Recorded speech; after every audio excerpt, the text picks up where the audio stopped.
ایک زمانے میں ایک دور دراز کے علاقے میں چمکتی ہوئی قوس قزح کی دھند کے پردے کے پیچھے ایک جادوئی سلطنت چھپی ہوئی تھی۔ اس سلطنت کے قلب میں روزی نام کی ایک متجسس اور بہادر چھوٹی لڑکی رہتی تھی۔ روزی کو دریافت کرنا پسند تھا اور وہ صوفیانہ بادشاہی کے رازوں کو دریافت کرنے کا خواب دیکھتی تھی۔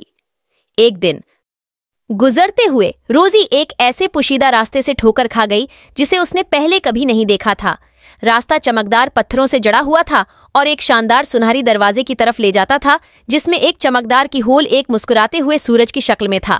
روزی کا تجسس بڑھ گیا اور اس نے دروازہ کھولنے کی چابی تلاش کرنے کا فیصلہ کیا۔ وہ بز نامی ایک دوستانہ تتلی سے ملی جس نے اسے چابی تلاش کرنے میں مدد کرنے کی پیشکش کی۔ ایک ساتھ وہ پروفیسر ہوٹینی نامی ایک عقلمند بوڑھے الو سے ملے جس نے انکشاف کیا کہ یہ چابی بات کرنے والے پھولوں سے بھرے ایک خوبصورت باغ میں چھپی تھی۔ بات کرنے والے پھولوں کی مدد سے روزی اور بز نے چابی تلاش کی اور سنہری دروازے کو کھول دیا۔